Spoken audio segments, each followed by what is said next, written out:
First, we'd like to welcome on stage Representative Lila Berg. Representing East Oahu, she's also a doctor. We'll start with you, Dr. Berg. It seems that in Hawaii government, leadership often first considers ways to raise tax revenues, to fix fiscal challenges rather than lowering the cost and or size of government. Tax increases most often target business first. What's your stance on this matter, and how would you approach fiscal challenges if elected? Fiscal challenges if elected. First of all, I wanted to say that with the major tax bills that were introduced this past session, I voted almost categorically against each one. And so what I would say in terms of how government can be more responsible is that we can raise taxes as a revenue, increasing revenue, but what we also need to do as government is to make sure that the departments are not duplicating services, they're not replicating what's happening in other departments. So when we talk about government efficiency or government streamlining, I think what we really need to do is do an assessment of every single department as it is.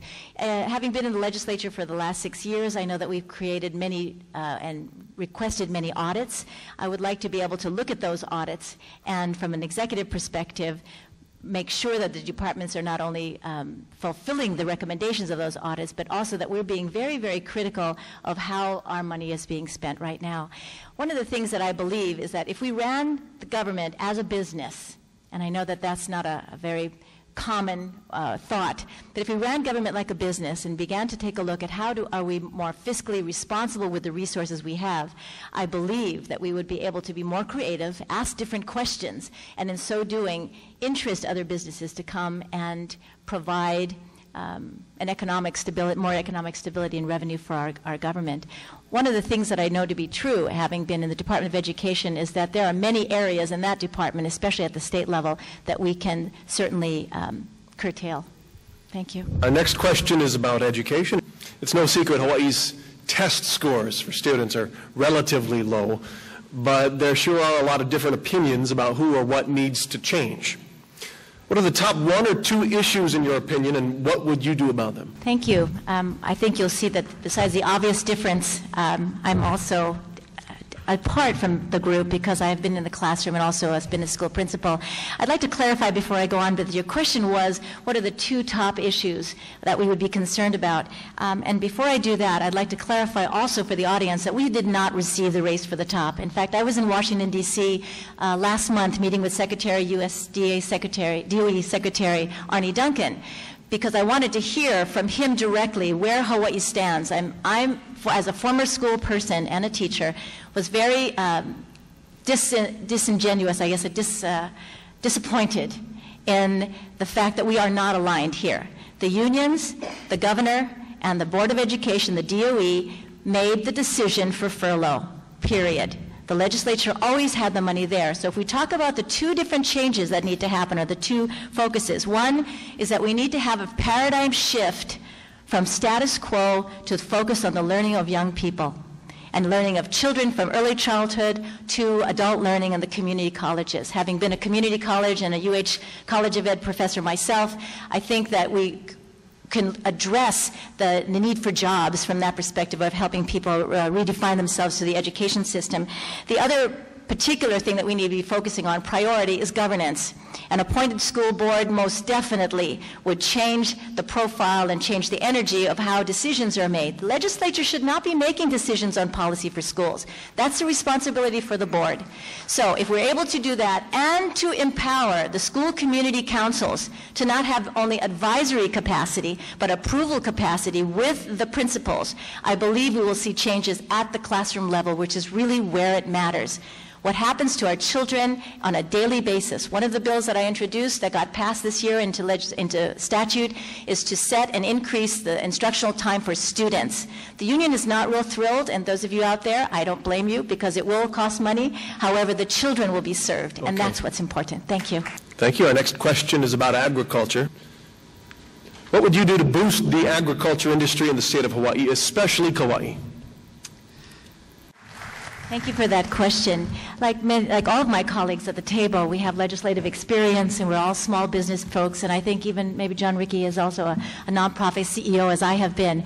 But I bet that none of these gentlemen has been a farmer, as I have been on the island of Molokai when I was a vice principal. So if you ask me how to strengthen farming, this is what I would like to suggest. First and foremost, to relook at the important Ag Lands bill that we passed in the legislature. Many of our legislation pieces that we passed through in Honolulu many of the pieces are Honolulu-centric. And thanks to your mayor here, Mayor Cavallo, who has put together the first mayor's task force on agriculture, even the Big Island mayor now has followed suit. So one of the things that you can do here on this island is support the Mayor's Council, weigh in as a community, because the important Ag Lands bill, as seductive as the pieces in that bill may sound, have direct impact on what's going to happen to your ag lands and to your Mauka lands, and especially to the smaller properties on the neighbor islands. I believe also that what could happen is that the community can put together such initiatives as the Kauai Agriculture Initiative, have the Mayor's Garden, have a number of community activities that demonstrate to the state and to the legislature that agriculture is not a hobby.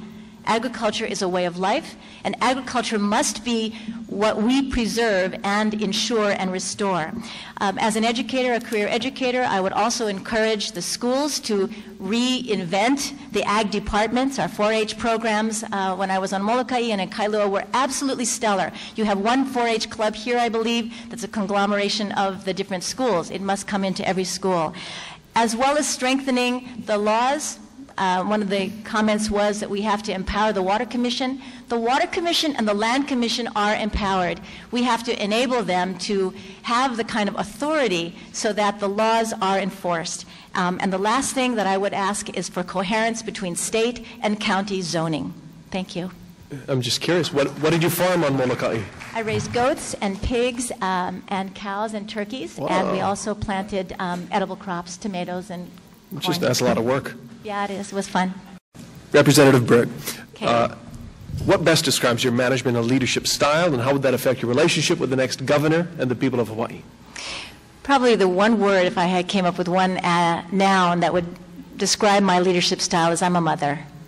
I'm a single working mother. And from that perspective, the characteristics of listening, of patience, of looking at what appears to be chaos and having a perspective of cohesiveness.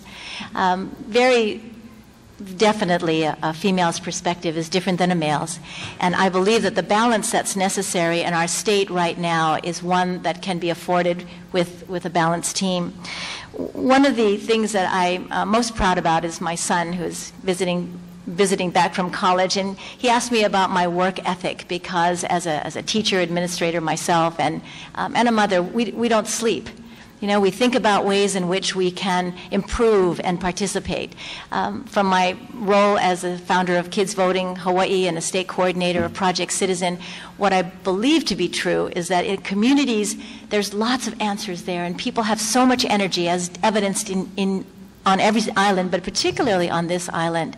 I've been coming here since college times and fishing in your streams, and I think what's really needed in leadership at this time is compassion and coherence and the ability to look at the world and look at our lives right now from the 35,000 level, as well as being grounded and seeing how things can be implemented and how ideas can be cobbled together.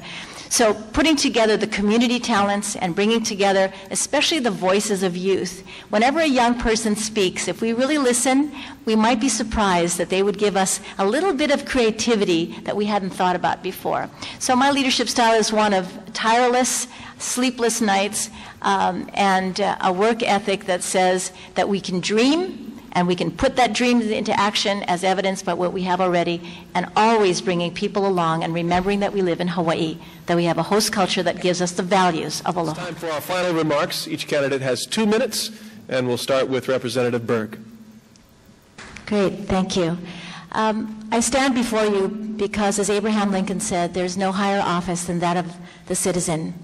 I'm first-generation American. My father was a German immigrant. My mother is a Filipino immigrant. I'm the first in my family to go to college, and I am deeply grateful for you being here today to participate in this and to listen and to think about what you think about. One of the things that I know to be true about our American representative democracy is that it is based on the citizen. And when we talk about a government of the people, by the people, for the people, it is also with the people. And I think you've heard all of us say that we could not be who we are without you. I do volunteer work in South Africa in the summertime doing personal development training for principals in rural schools, because South Africa is the largest emerging democracy. And the word that they have there is Ubuntu, which is very similar to our word Kuleana, that I would not be who I am without you. And so I want to share with you that the Lieutenant Governor's office works for you. And as a public servant, as a career public servant, I have always worked for you, and I will continue to work for you. I am deeply grateful as well that my son, as I mentioned, is here and has the patience with me. He said I was really high maintenance during this period of time.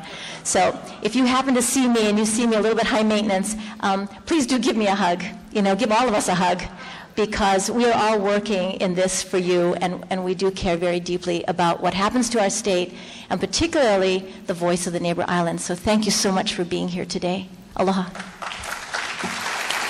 We certainly applaud each and every one of you who runs for higher office. Thank you so much. That's it, folks. I think we learned a lot about them personally and their ideas. We thank the candidates. We thank the Chamber of Commerce for sponsoring our debate. Thank you to HawaiiStream.com. Thank you to our timekeepers. And thank you to you, the audience, and our viewers around the world, since we're on the web.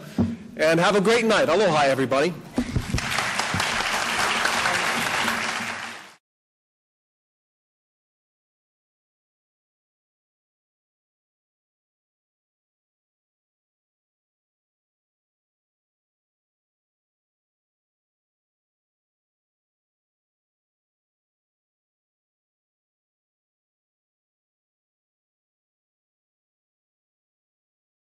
Thank you.